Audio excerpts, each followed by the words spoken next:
Bivši zvaničnik CIA Larry Johnson kaže da je američki predsjednik Trump nameravao da upotrebi nuklearnu bombu prošle subote. Iako nije eksplicitno izjavio da će prvi upotrebiti nuklearno oružje, izjavio je da će čitava zemlja eksplodirati i da će čitava civilizacija umreti ako se Ormunski Moreus ne otvori, što je izazvalo međunarodne reakcije.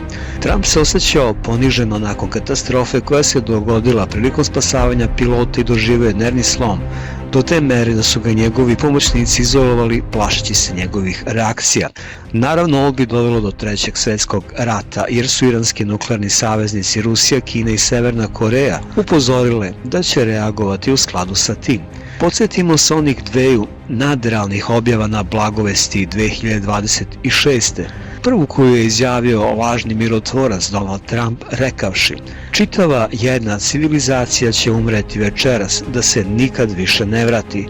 Ne želim da se to desi, ali verovatno hoće. I dodao: saznaćemo večeras u jednom od najvažnijih trenutaka u dugoj i složenoj istoriji sveta.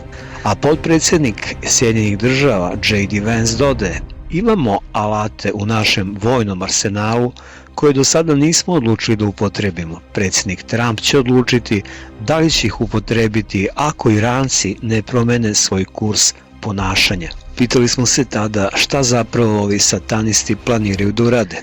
Izgleda da su upozoravajuće reči Svete Matrone o Strasnoj sedmici 2026.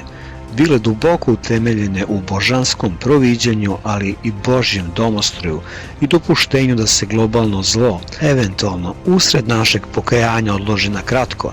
Premda je očigledno da je čitav Bliski istok pogođen užasnim stradanjem od kraja februara 26.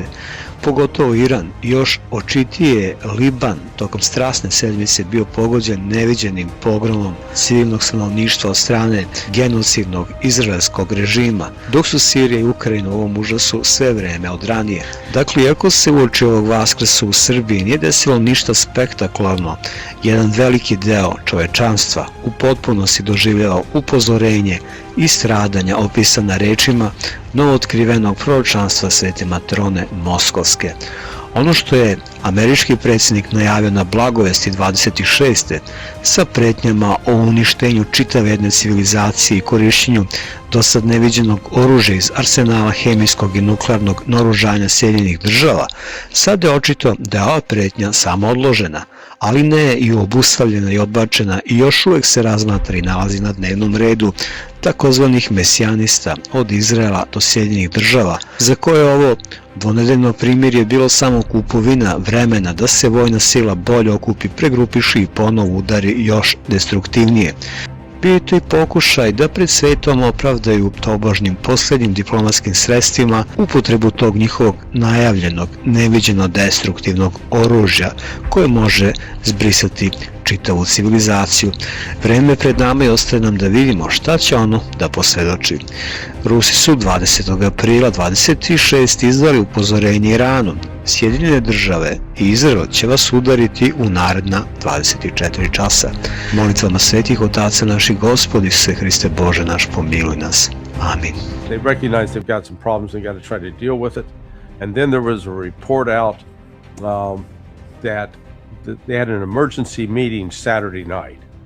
And apparently, well, one report coming out of that meeting at the White House is that Trump wanted to use the nuclear codes, and General Dan Kane stood up and said no.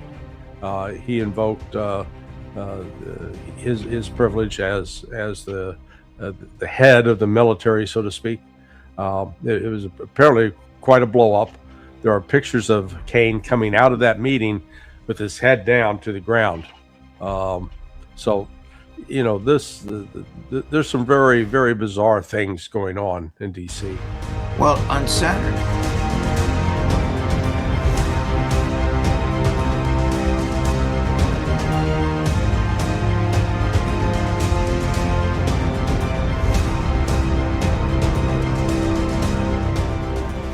and I can say that Israel is much stronger, much greater than it has been in the past. We need to recognize this. And I believe we all recognize the fact that we will reach to the kingdom.